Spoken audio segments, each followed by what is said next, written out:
Hello friend, आज के short video में देखेंगे अपन neural tube defect. Neural tube defect क्या होता है उसके बारे में देखेंगे। जो न्यूरल ट्यूब डिफेक्ट है मोस्टली वो कंजेनाइटल एब्नॉर्मलिटीज़ होती है।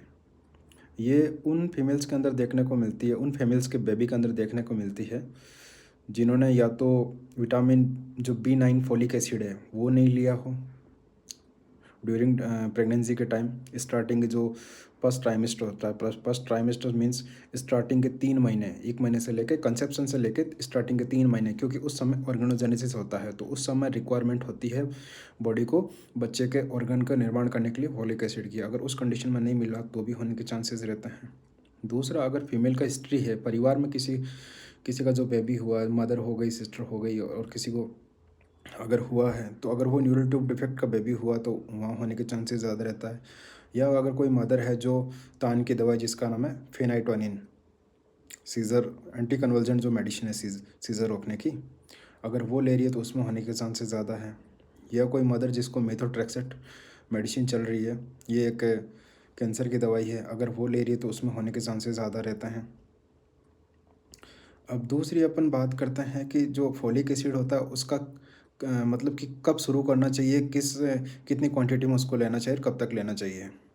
तो फर्स्टली अपन बात करेंगे कि अगर जनरली अगर कोई प्लान कर रहा है प्रेगनेंसी का फीमेल, अगर कोई फीमेल प्रेगनेंसी का प्लान करे तो जो स्टार्टिंग के जो 28 दिन होते हैं, जैसे आपने प्लान किया तो स्टार्टिंग के 28 दिन से लेके कंसीव हो गया, वहाँ से लेकर स्टार्टिंग के 3 महीने तक, फर्स्ट ट्राइमेस्टर तक वो मेडिसिन देनी रहती है। उसका डोज रहता है 400 माइक्रोग्राम।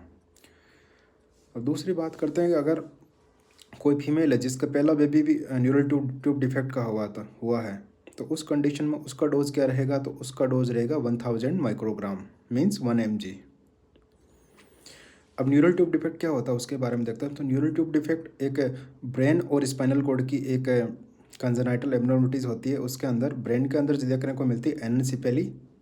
इसके अंदर ब्रेन की कवरिंग एब्सेंट रहती है, बोनी एरिया कवरिंग उसका एब्सेंट देखने को मिलता है, और जो ब्रेन होता है वो बाहर देखने को मिलता है। दूसरा अपन बात करेंगे कि स्पाइनल कॉर्ड के अंदर दो मोस्टली जो एब्नॉर्मलिटीज़ होती है वो देखने को मिलती है। एक होता है स्पाइना बाइफिडा ओकल्टा और एक होता है स्पाइना बाइफिडा सिस्टिका। तो स्पाइना बाइफिडा ओकल्टा का मतलब ये है कि वहाँ पर थप्स लाइक्स हेयर बन जाता है स्पाइनल कॉर्ड के अंदर। दूसरा होता है स्पाइनल बाइफिडा सिस्टिका। तो सिस्टिका के अंदर सेक बन जाता है स्पाइनल कॉर्ड के अंदर। वो दो होता है, एक तो मेनिंगोसील, एक मेनिंगोमाइलोसील। तो ये मतलब कि कंजेनाइटल एब्नॉर्मलिटीज़ है, तो इनसे बचने के लिए फोलिक एसिड का यूज़ करना चाहिए प्रेगनेंसी में। Thank you. कैसा लगा वीडियो, लाइक शेयर सब्सक्राइब करें। Thank you.